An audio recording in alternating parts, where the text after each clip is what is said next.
Hey guys, Lord Naren White here, the Holy Ghost, the one true God. Back with you with the next video in our series, Great Expectations. Without further ado, returning to Great Expectations. I wish that Wemmick had not met me, or that I had not yielded to him and gone with him, so that all of the days in the year on this day I might not have had Newgate in my breath and on my clothes.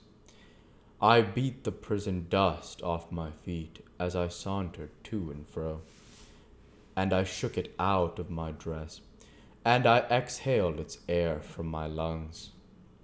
So contaminated did I feel, remembering who was coming, that the coach came quickly after all, and I was not yet free from the soiling consciousness of Mr. Wemmick's conservatory.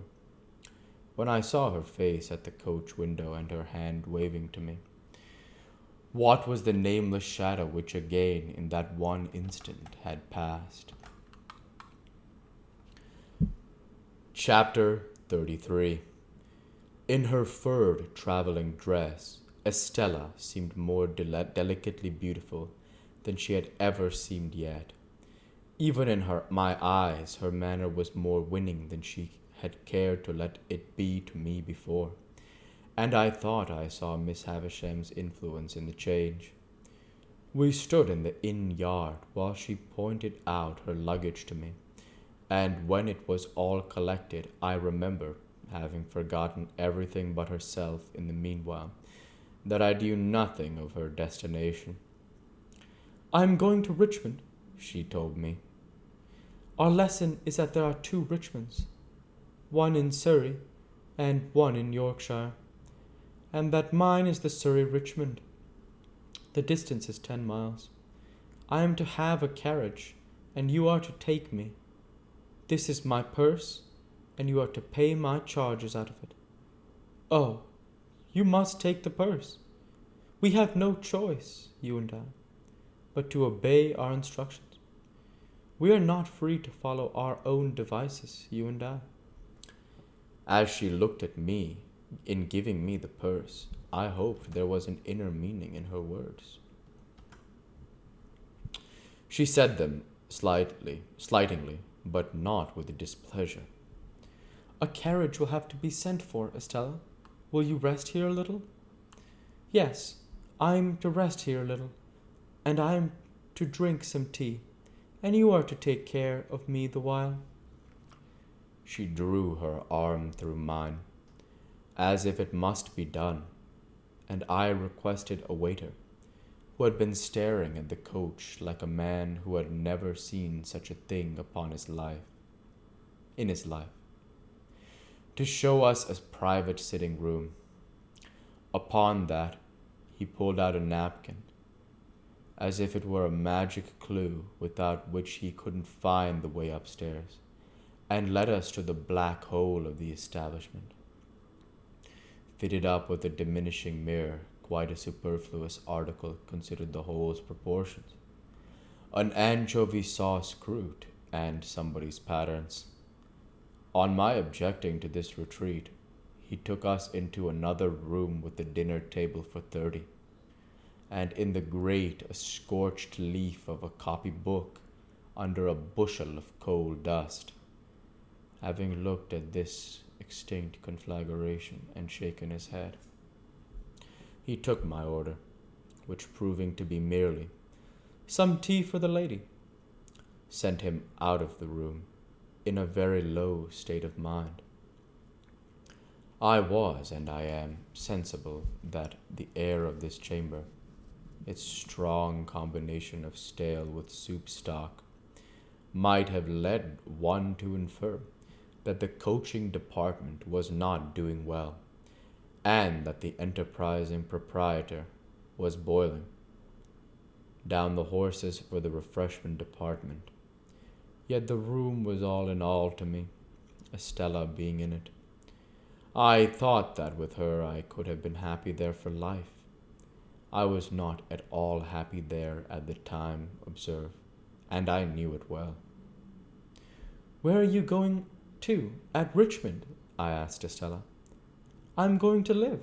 said she, at a great expense with a lady there, who has the power, or says she has, of taking me about, and introducing me, and showing people to me, and showing me to people.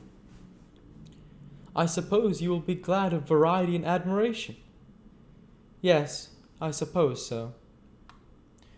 She answered so carelessly that I said, You speak of yourself as if you were someone else. Where did you learn how I speak of others? Come, come, said Estella, smiling delightfully. You must not expect me to go to school to you. I must talk in my own way. How do you thrive with Mr. Pocket? I live quite pleasantly there, at least. It appeared to me that I was losing a chance. At least, repeated Estella, as pleasantly as I could anywhere, away from you. You silly boy, said Estella, quite composedly. How can you talk such nonsense? Your friend, Mr. Matthew, I believe, is superior to the rest of his family. Very superior indeed. He is nobody's enemy.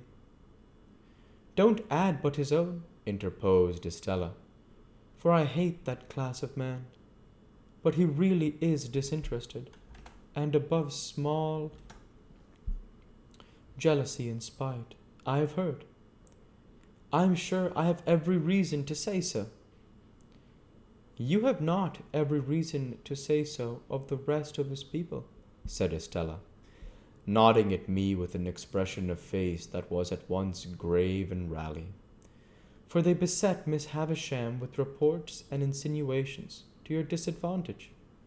They watch you, misrepresent you, write letters about you, anonymous sometimes, and you are the torment and the occupation of their lives.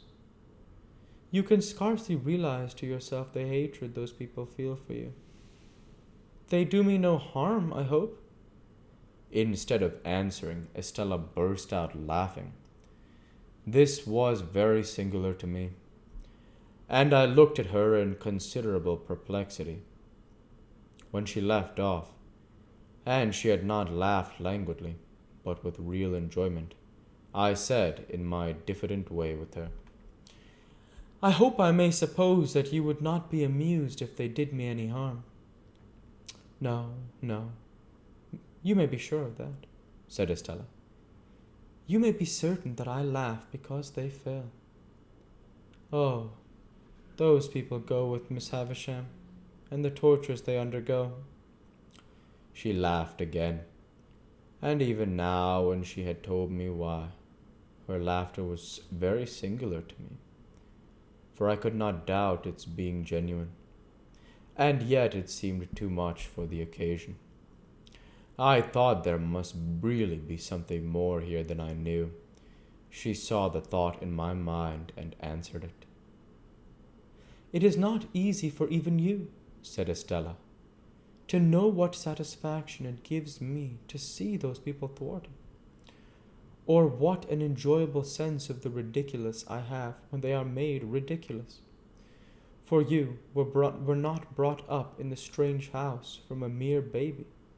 I was. You had not your little wits sharpened by their intriguing against you, suppressed and defenceless, under the mask of sympathy and pity, and what not that is soft and soothing, I had.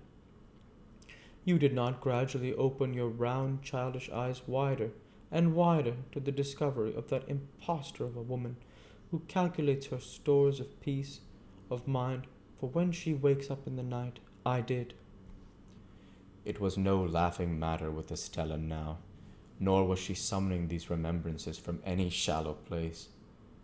I would not have been the cause of that look of hers for all my expectations in a heap. 2 things I can tell you, said Estella. First, notwithstanding the proverb, that constant dropping will wear away a stone, you may set your mind at rest that these people never will, never would, in 100 years, impair your ground with Miss Havisham, in any particular, great or small. Second, I am beholden to you, as the cause of their being so busy and so mean in vain, and there is my hand upon it. We'll go ahead and stop there for this week. As usual, I want to say thank you for watching, and I hope you enjoyed. Please like, comment, and subscribe, as it greatly helps the channel. Light be with you all. Take care, and thanks again.